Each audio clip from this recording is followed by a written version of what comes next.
That's a first, I think, for AP, Jim. It is, because AP has been under tremendous pressure all these years to never use the word Bilderberg, from the Washington Post, L.A. Times, and the New York Times. All three of those major newspapers are owned by Bilderberg.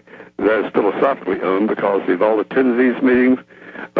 Washington Post publishers attend every meeting of Bilderberg since 1954, and they make their solemn promise to report nothing. They pressured AP to not use the word Bilderberg. So this is a... So doesn't this completely discredit them, Jim, because they've said it doesn't exist all these decades. Everybody's heard this doesn't exist. Now they have to admit it. That's A. B, there were a whole bunch of news articles, one in the New York Times yesterday, and it implied we're delusional and doesn't exist. Other reviews of this film about myself and others, you're in it. It's called New World Order.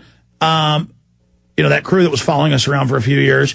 Yeah. There are actual film reviews I've read by major publications that say we are schizophrenic when we were in Chantilly, Virginia, that nothing happened.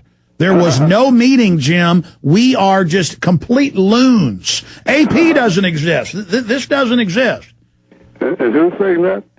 I could pull them up. It was when they had South by Southwest. I was like 3 different major film reviews saying Jones is insane and believes a secret group is meeting. Jones believes they're hiding behind trees and following him. Jones is insane, yeah. Well, they're cute. But, I mean, that will discredit them, won't it? Certainly will. And as I say, the awareness grows among the American people. Well, you saw at Chantilly all those young Ron Paul types of kids out there, and we had Americans coming from as far away as Los Angeles to Greece to chase down Bilderberg. And as we said, the number of reporters, as usual, in recent years in Europe has been very large. The more they make an ass of themselves, the more ink they get, which they do not want. Well, it's like when they grabbed me for 15 hours that time and you had to come with the media and get me out of the jail cell, basically. That blew up in their face and was all over the news. There was no coverage of it until they did that. And that's exactly what they wanted to avoid. Well, for masters of the world, which they brag they are in their own minutes, why can't they figure that out, that arresting us is going to give more attention? I don't think they're very bright. Must be too much inbreeding. Jim, I'm not going to keep you much longer, but any other observations? I know you got great reports at AmericanFreePress.net. Anything else you learned from this year? I'd urge all patriots within the sound of our voices to tell their congressmen and senators right now that they're going to be pressured to embrace the International Criminal Court, which, of course, would be another huge surrender of national sovereignty to a court that be superior to our own Supreme Court. Bilderberg's instructed Obama, who's a willing Wilkie, as I started calling him, to try to get it passed early in the year 2011. Their strategy is this. As you recall, Bill Clinton, Bilderberg himself, signed off on the International Criminal Court, but a test vote in the Senate showed more than 90 senators voting against it.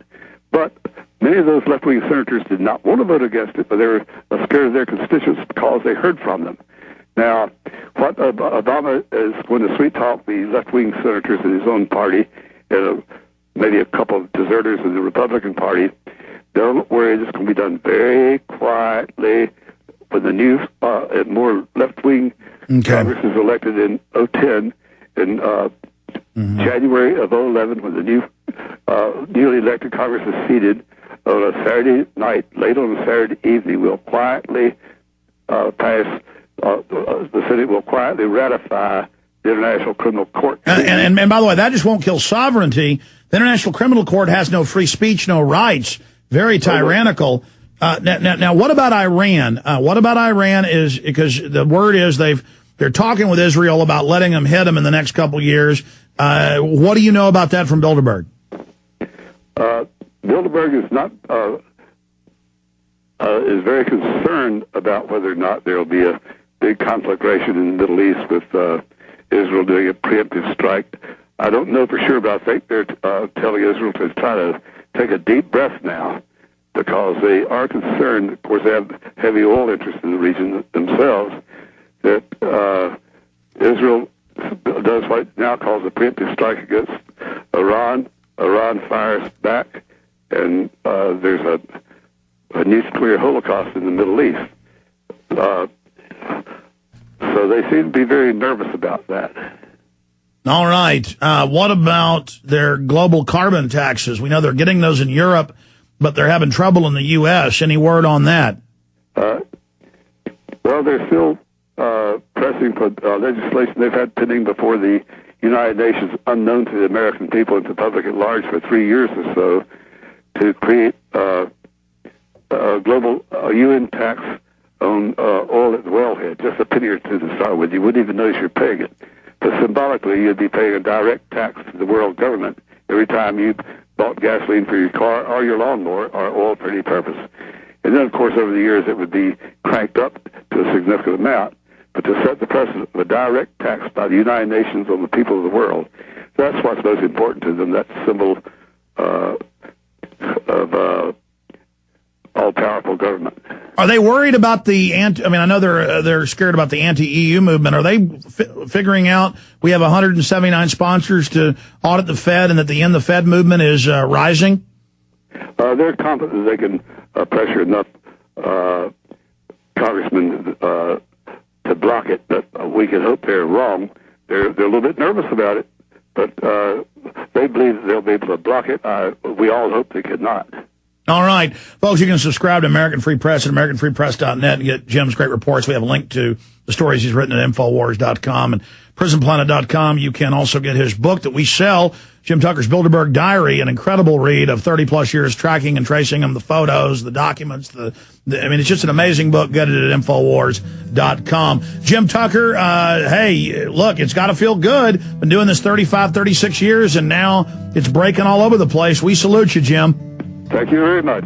Have a great weekend, buddy. All right, ladies and gentlemen, come back with a final segment. We were going to have Jim on earlier, and we got a time zone issue, so I'm sorry to the callers, but we'll see what happens on the other side. I got some important info coming up. Then I'll see you this Sunday, 4 to 6 p.m. Stay with us. Let me tell you a little bit about one of our great sponsors, HomeGain.com. This is the place to get you started buying or selling a home, finding a realtor, and getting any real estate questions answered. Go to HomeGain.com. and see what I'm talking about. All you need to do is type in your home address, and you will get an instant free estimate of your home's value online.